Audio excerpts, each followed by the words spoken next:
Games भी करवाने हैं ताकि उन्होंने जो माइंड है वो मतलब ठीक हो जाए। जैसे उन्होंने माइंड में नहीं कभी अपने दिमाग में कि आपको बहुत टेंशन चलती है, अपना दिमाग टेंशन चल रहा है उधर जाने से तो गेम खेलने लग गई तो दिमाग ठीक हो जाए। घरों के परिवारों के अपने समाज के जरूर दसो दसो ओके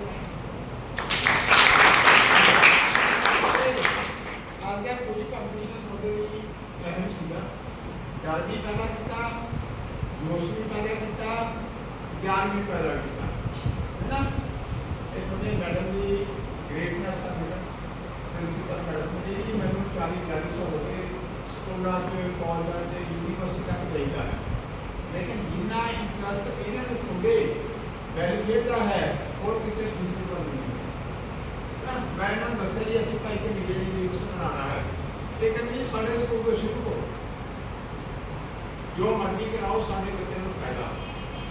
तो अज आप थोड़े नाल गल की कदे कदे बारे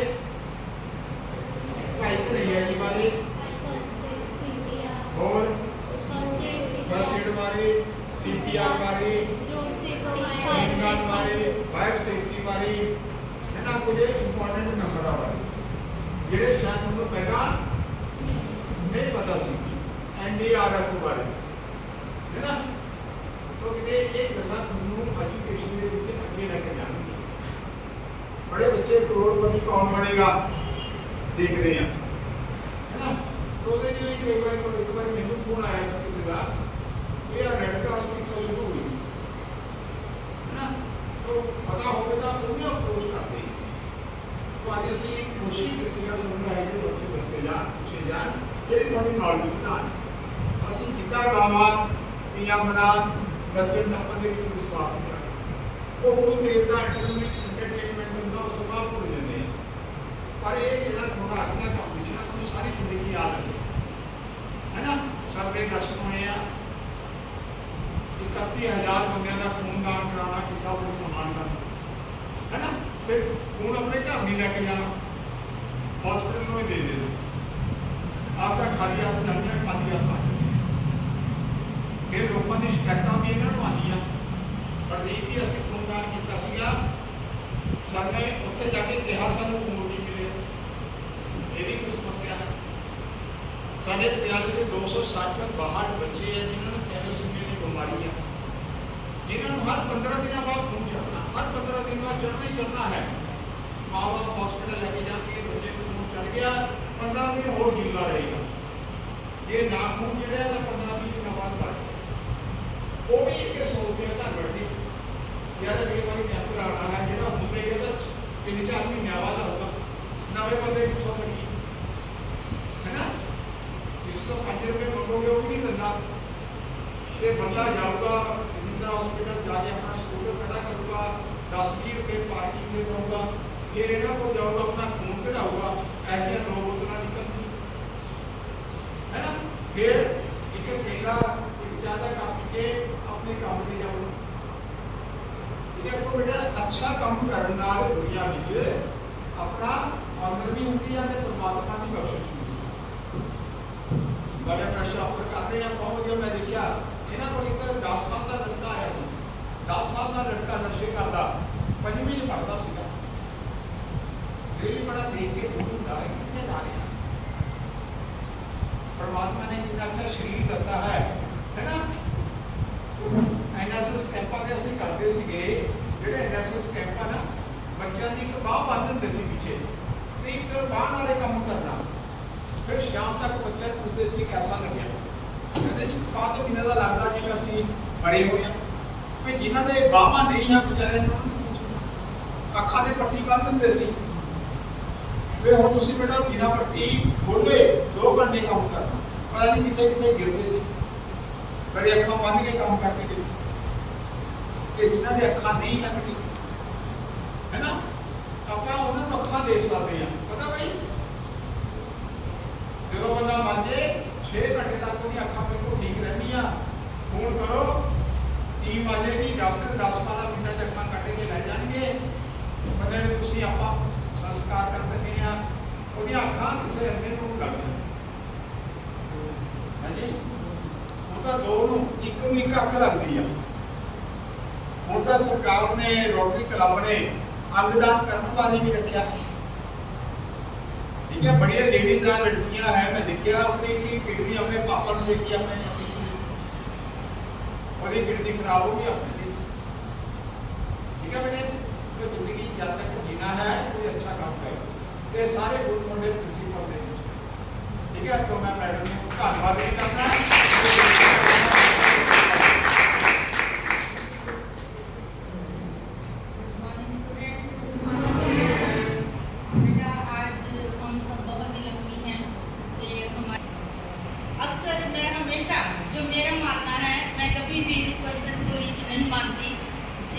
बहुत सारा पैसा है, वो क्या करता है, जहाँ एक गाड़ी की जरूरत है उसके पास 10 गाड़ियाँ होंगी और गाड़ियाँ भी करोड़ों रुपए की होंगी। और जिसके पास उससे थोड़ा कम है वो बड़े बड़े मोटरसाइकिल लेते हैं, पटाखे मारते हैं आप सब लोगों को इम्प्रेस करने के लिए। और आप इम्प्रेस हो भी जाते हो, होते हो ना? होते हो कि नहीं होते हो? कौन कौन होते हैं ये बताओ। बड़ी गाड़ियाँ देख के, बड़े बाइक देख के कौन कौन इम्प्रेस होते हैं? आप लोग तो वेरी ऑनेस्टली आंसर दिया, इसने खड़े हो बेटा, वेरी ऑनेस्टली आंसर दिया। अगर आप इम्प्रेस होते हो, चंद्रेश खड़े हो, आप भी इम्प्रेस होते हो। और कौन कौन होते हैं इम्प्रेस? खड़े हो, सारे ही होते हैं। हाँ बेटा, हाँ बॉयज होते ही हैं इम्प्रेस इन चीजों को देख के। लेकिन बैठ जाओ, आपने ऑनेस्टली आंसर दिया, बहुत अच्छी बात है। लेकिन बेटा इन चीजों से कभी इम्प्रेस होने वाली बात ही नहीं है, कोई रीजन नहीं है उनको देख के हम इम्प्रेस हों। एक पर्सन है, एक गाड़ी में उसका गुजारा चल सकता है, वो 10 गाड़ियां क्यों रख रहा है? कोई अपनी ईमानदारी से कमा के इतनी गाड़ियां नहीं रख सकता, उसने कहीं ना कहीं हम सबका शोषण किया होगा। ठीक है ना? तो ऐसे इंसान को आप इंस्पिरेशन क्यों बना रहे हो? नहीं बनाना चाहिए हमें। तो रिच पर्सन कौन है जो निस्वार्थ समाज को कुछ दे रहा है? वो रिच पर्सन है मेरी नजरों में। अब हमारे सामने जो 3 पर्सनैलिटी बैठी हैं, क्या वो इंस्पिरेशन के लायक हैं? वो इंस्पिरेशन है। तो हमारे इंस्पिरेशन होने चाहिए काका राम वर्मा जी, जो कितने ही लोगों की जिंदगियां अपने एक्ट से बचा लेते हैं, अपने एक्ट से अनकाउंटेड, जिसकी काउंटलेस है, गिनती ही नहीं है कितने लोगों को ये जीवन दान दे चुके हैं, क्योंकि ये मल्टीप्लाई करते जा रहे हैं आगे अपनी नॉलेज को। इनके पास नॉलेज है तो ये नॉलेज बांट रहे हैं हम सबको। ठीक है, जो चीज हमारे पास है ना भगवान की दी हुई, उस चीज को बांटना चाहिए समाज को। आपने भी सब में, मैं डेली बोलती हूँ ना, सब में कोई ना कोई गुण है, आप में कोई ना कोई काबिलियत है, कोई ना कोई कैलिबर है, उसको बाहर निकालो और सोसाइटी को, दूसरों को भी दो, तो आप सबसे रिच पर्सन बन जाओगे। फिर हरदीप जी हैं, इनके बारे में हम सुन ही चुके हैं कि लाखों जिंदगियां ये बचा चुकी हैं। तो इन्होंने किस चीज से, इन्होंने अपने अंग, अपने शरीर के रक्त दे देकर जो है जिंदगियां बचाई हैं। तो ये देखो कितनी बड़ी ये इंस्पिरेशन है हमारे सबके लिए। ठीक है, इन तक पहुंचने में तो हमें शायद बहुत साल लग जाएंगे, लेकिन इनके टीम का एक पार्ट तो हम बन सकते ही हैं। आप लोग जब इस कैटेगरी में आओगे तो मैं मानती हूँ कि आप सब लोगों को भी जरूर ये जो है ब्लड डोनेट करना चाहिए। बहुत बड़ी इंस्पिरेशन है, हरदीप जी हैं, इनसे जुड़ के आप इनकी टीम को और बड़ा कर सकते हो। देखो हमारा मिडिल बैड लक है, मन हमारा भी करता है हम भी ब्लड डोनेट करें, लेकिन हम एलिजिबल नहीं है ब्लड डोनेट करने के लिए। तो आप तो लकी हो, एलिजिबल हो ब्लड डोनेट करने की, आपकी एज अभी आएगी, कुछ की आ भी गई होगी। तो आप सब लोग जरूर, मैं चाहती हूँ अपनी ज़िंदगी में ब्लड डोनेट ज़रूर करना चाहिए, जो कि भगवान का दिया हुआ है, हमारा अपना नहीं है, भगवान का दिया हुआ है। और अपने इस बॉडी पार्ट ही है, ये भी आईज हमारा बॉडी पार्ट है, इससे हम पता नहीं कितनी जिंदगियों को बचा लेंगे। तो ये एक्ट आपने कर दिया, तो मैं ये मान लूँगी कि आप बहुत रिच पर्सन हो। अगर आप मेरे आगे से मोटरसाइकिल पे पटाखे मारते हुए जाओगे ना, मैं आपको कभी भी ब्लेसिंग्स नहीं दूंगी बेटा। आपको ब्लेसिंग्स कब है? जब आप, एक हरदीप जी ने डिसिप्लिन का मीनिंग आपको बता दिया। डिसिप्लिन में 100% सक्सेस होती है। और सारा दिन टीचर्स आपको किस काम के लिए मोटिवेट करते हैं? डिसिप्लिन के लिए। अब आज आपको इसका सही वैल्यू जो है पता चल गई होगी कि इसमें आपको लाइफ में कभी भी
देखना, कभी आओगे तो आप मिलोगे तो इसी रूप में मिलोगे कि हाँ हमें प्राउड फील होगा कि ये हमारे स्कूल का बच्चा है।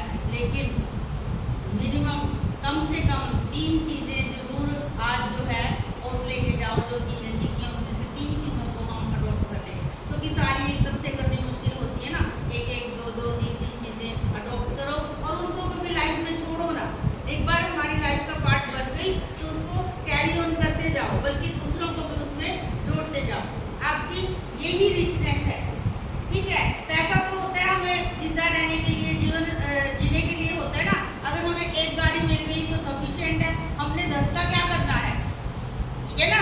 अगर उससे ज़्यादा भगवान हमें देता है तो उसको, अगर आपको देखो वर्मा जी को ज्ञान है, ये ज्ञान बांटते हैं।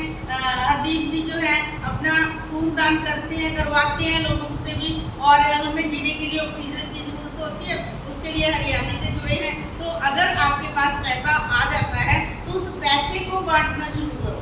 जितना ये फैक्ट है जो भी बनी है ना हमारी मिथ, वो मिथ नहीं है, जस्ट वो प्रैक्टिकल लाइफ में ये भी एक रिसर्च है कि जो चीज़ दोगे ना दूसरों को वही वापस आएगी।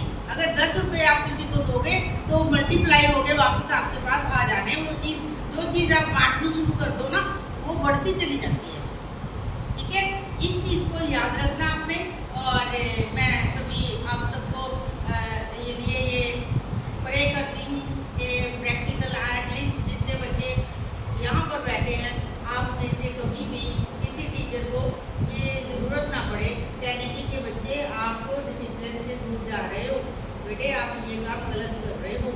आपने तो दूसरों को भी रोकना है बल्कि, ठीक है।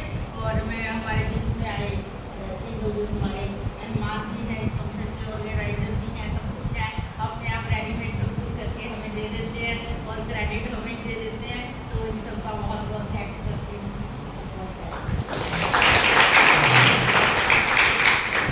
एक बड़ी अच्छी छोटी जी कहानी आपकी। एक पिंड के विच एक टीचर रहते सी, वो पिंड के विच बच्चे को अपने पढ़ाते सी। जे बच्चा कॉलेज आ गया, कॉलेज में रहने लग गया बाहर बेंगलौर, वो बाद से छुट्टियां जब अपने पिंड आया तो पापा ने ना गल्ला करते करते पिंड तो बाहर सैर कर निकल गए। काफ़ी अगे गए तो उन्होंने देखा भी एक मजदूर बंदा खेतों के घाह पट रहा है, ਉਹਦੇ बूट टुटे के बूट बाहर पे आ, सर्दियों का मौसम। तो बच्चे ने शरारत सूझी, पापा पाए करते हैं कुछ पत्थर कुछ कंडे लैके तो बूट च मार देने हैं, ताकि जो ये बूट पाएगा चुभणगे तो आपको अच्छा लगेगा। जिवें मैंने कहा पटाखे मार के ज़्यादा खुश होते हैं, तंग करके ज़्यादा खुश होते हैं। पर वो टीचर सी, ਉਹਦਾ एक सोच सी अच्छा ही होना। उन्हें कहा भी अज बच्चे को सिखाने का वधिया तरीका है। कहता बिल्कुल ठीक है तेरी भी जे आप बूटों के कंडे वाड़ दिए, छोटे छोटे पत्थर वाड़ दिए तो जो पाएगा तो चुभणगे आपको अच्छा लगेगा, पर उन्होंने बुरा लगेगा, अपन गाला कटेगा। आप कोई ऐसा काम करिए वो भी खुश हो, आप भी खुश होइए, वो सानू दुआवां लगे। कहते जी ऐसा तो काम कोई है नहीं। कहता है तेरे जेब में 10 कितने पैसे हैं? वो कहता जी 200 रुपये। उन्हें 200 रुपये दिते पापा को, उन्हें अपनी जेब चो कढ़े, टीचर ने 1000 रुपया बन गया। वो कहते 500 एक पासे पा दे, 500 एक पासे पा दे। आप लुके देखते हैं, वो पा के साइड से लुके। वो बंदा आया, जो बूट पान लगे वो चुभया कुछ, तो उन्हें हाथ पा के देखा नोट। वो आले दुआले देखे कि नोट कितों आ गई। तो उन्हें ऊपर परमात्मा को हाथ जोड़ के अरदास की, थैंक यू किया ईश्वर तेरा बड़ा धन्यवाद है। मैं कई दिनों तो सोच रहा सी भी मैनू जे 1000 रुपया मिल जाए तो मैं अपनी बेटी के स्कूल के फीस देना, 2-3 किताबा लगा रोज करती है। सैकेंड मैं अपनी जनानी की दवाइयाँ ले आवा कि परमात्मा तेरा कमाल है, जो रिश्ता भेजा जिन्हें मेरी ये मदद करती है, वो रिश्ता परमात्मा हमेशा खुश रखे, सुख रखे। वो चला गया तो उन्हें टीचर ने अपने बेटे ने पूछा कि हूँ दस हूँ मजा आया, कहना मजा आ, कहते जी बहुत अच्छा दुआवा है। तो बच्चे ने बेटा अगे पक्का कर लिया कि मैं हमेशा किसी का भला करा नहीं करके। फिल्म भी आई सी ना कि थैंक यू ना करो, 2 बंदियां का हाँ जी मदद करो, जय हो, है ना। तो बेटा अज जिंदगी में प्रण करो कि आप हमेशा किस का माड़ा नहीं करांगे, अच्छा ही करांगे। जिवें भाई कन्हैया जी बारे दसिया, सर जी महनी गुना बारे दसिया, मैडम पावल जी बारे दसिया है ना, खोटान बारे दसिया है। ओके, तो आज का कंपटीशन बहुत अच्छा रहा मैडम, बहुत बधाइयाँ, बच्चे थोड़े इंटैलीजेंट हैं, लेकिन थोड़ा जिहा कमी रही, अगले बारी करावांगे तो ठाड़ा पूरी। ओके, हुण अंग्रेज जी नूं बेनती करांगे रिजल्ट डिकलेयर करन ते बच्चे नूं नाम देइए। हाँ जी, टाइम घट दिंदे हो सर, तुसीं काफी मैसेज तो और भी बच्चे भी थोड़ा टाइम चाहिदा हुंदा है। ਉਹ ਸਾਡੇ ਬੱਚੇ